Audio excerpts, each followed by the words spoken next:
Hey everybody, it's me again. Just wanted to do a market update and do it in a separate video because I think it's important. I hope again you're doing well. It's Sami with the Strategic Swing Trader, and again just doing a market update. So here's the thing. I came out with a video on this day, and I said I think the market topped out, and I did really think the market topped out. I did say we're not going to crash. I've been saying this all year. After this rally, after what the market did, trust me on this. We're not going to crash. We're not going to have a recession. We're not going to have any of that stuff. And there's nobody on planet Earth that's more bearish than I am. I don't know of anybody that likes bearish environments more than I do. But look, if the market was going to drop a lot, we would not have, after that sell-off that we got at the end of 2018, we would not have rallied this much. It's just, we would not have rallied this much. No two ways about it.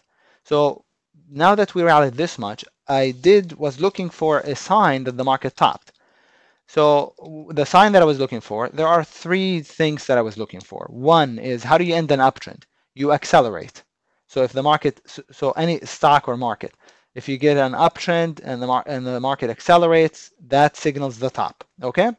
Another way is if we gap. Let's say a market was just in an all-out uptrend, and then you gap under support. Major news, right? Some major event, and the market gaps, breaking that uptrend. Great.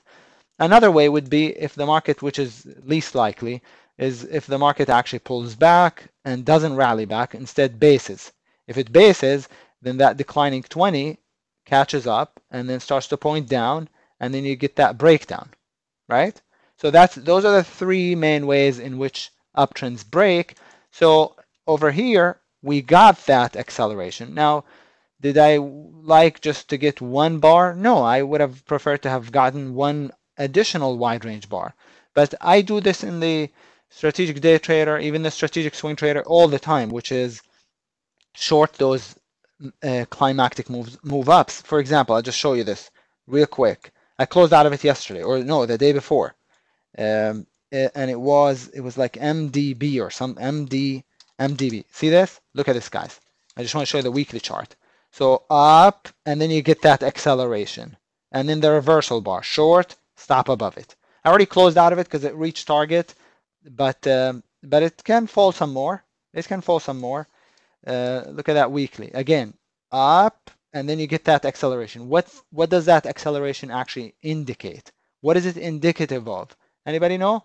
Feel free to type in the comment. I'm streaming this live, so feel free. It is indicative of the last batch of buyers finally deciding, I can't take the pain of not being in this anymore. I can't miss out on it. This is the next Apple or whatever it is, the next Salesforce. I better buy it. And they start buying it, and then the stock runs out of demand. Just simply runs out of buyers, especially when you get a spike in volume. That's indicative, again, of the last batch of buyers finally committing to the stock. When they finally get in, that you might think, well, isn't that good that everybody's buying it? Yes and no.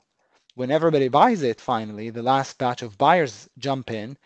Yes, you get that pop, but then let me ask you this. Who's left to buy it? Do we have any more demand? No. So it runs out of demand. So you're never going to see the market make this kind of a move unless we go back to the tech bubble area, right? You're not going to see the market do this, right? Go from 100 to 150 in 2 weeks. So that's a 50% increase. But I thought when the market printed that biggest green bar and we were also pretty close. Look at this, 183 almost, 182, 83, pretty close to the all-time highs. I thought this could be the top in the market. So I went to cash in my 401k, been holding since October 28th, which is that day is when I got back in the market. And I got out, and the market had a nice pullback, but I thought we could see a pullback to the 200 MA or to the rising 20 on the weekly chart.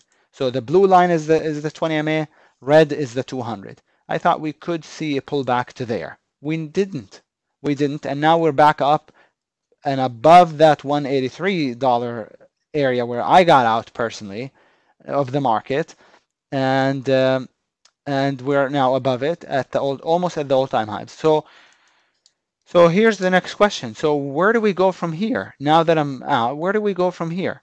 Well, now we are back into that uptrend. We never broke it, but I thought we were going to, right? We're back into that uptrend. So what do you look for? The three things that I told you: acceleration, or a gap below the trend line, right? Or a pullback and a base. So a pullback like this, pullback and then a base, and then without being able to rally, and then you get the declining 20 and you get transition C, a pullback and then a base. But we didn't get a pullback and a base. We didn't get a pullback and a base. So we'll see. I don't think this is the least likely scenario. The most likely scenario is we run into the prior high. This is the most likely scenario. And people that got out of the market and didn't get back in, right?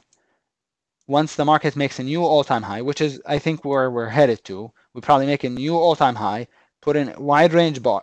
People rush in thinking, okay, market is back bullish, let's buy it, but it's already too late. Market has been rallying for 3-4 months.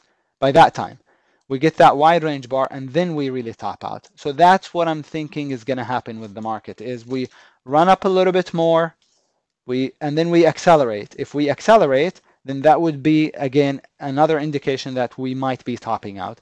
This last one turned out to not be the case. I mean, turned out to be a false a false stop, because we're already above it. So I'm going to look for another acceleration and see what happens. Okay, so that's what I'm thinking will happen with the market. Only time will tell. Trading is not about right or wrong. Of course, to some extent it is, but what it is about being proactive, coming up with if scenarios. If this happens, this is what I'm going to do. If that happens, then that's what I'll do. Does that make sense? So that it's about being proactive, being prepared, planning in advance, so that you're not reactive. You're not, the stock breaks the all-time highs, oh yeah, let's buy it. No.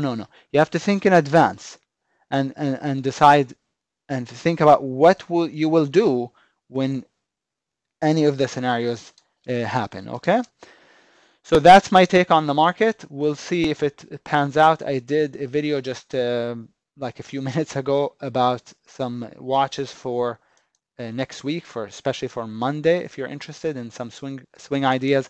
Also, if you're a day trader, and it's always good to know what the market is doing, regardless of whether you're a day trader, swing trader. It's always good to be a knowledgeable trader, right? But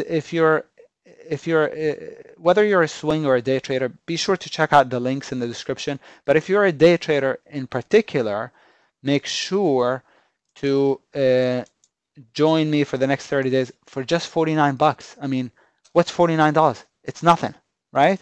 So for $49, you can join me in the strategic day trader room for the next 30 days. If you're a new member, feel free to take advantage. It's an incredible offer, and I hope to see you there.